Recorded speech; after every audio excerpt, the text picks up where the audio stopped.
उत्तराखंड के हल्द्वानी जिले में रेलवे की जमीन पर अवैध अतिक्रमण के मामले में सुप्रीम कोर्ट ने एक बड़ा फैसला दिया है।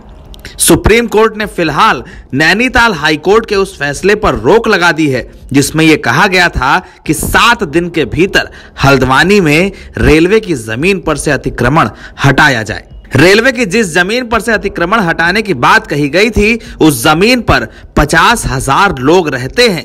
यहां पर करीब 4400 घरों की एक बस्ती है जिस पर बुलडोजर एक्शन का खतरा था, लेकिन फिलहाल सुप्रीम कोर्ट के आदेश के बाद यह खतरा टल गया है।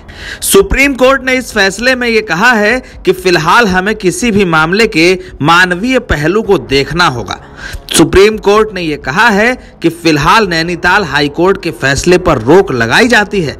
कोर्ट ने यह भी कहा है कि हम इस फैसले पर अभी सरकार और रेलवे के जवाब का इंतजार करेंगे। सुप्रीम कोर्ट के जज संजय कौल ने कहा है कि हमें इस मामले के मानवीय पहलू को समझना होगा। हल्द्वानी की जिस जमीन से अतिक्रमण हटाने की बात कही गई है, हाई कोर्ट ने इससे पहले इसे 7 दिन के भीतर खाली कराने का आदेश दिया था। हाई कोर्ट के आदेश के बाद राज्य सरकार ने बुलडोजर चलाने की पूरी तैयारी कर ली थी, लेकिन इसी बीच यह मामला सुप्रीम कोर्ट में पहुंच गया। गुरुवार को कोर्ट में सुनवाई हुई, जिसके बाद हाई कोर्ट के आदेश पर अगली सुनवाई तक के लिए रोक लगा दी गई। वहीं दूसरी ओर सुप्रीम कोर्ट में सुनवाई से पहले हल्द्वानी की गफूर बस्ती में सैकड़ों लोगों ने एक साथ नमाज पढ़ी, दुआ मांगी कि उनका घर बच जाए।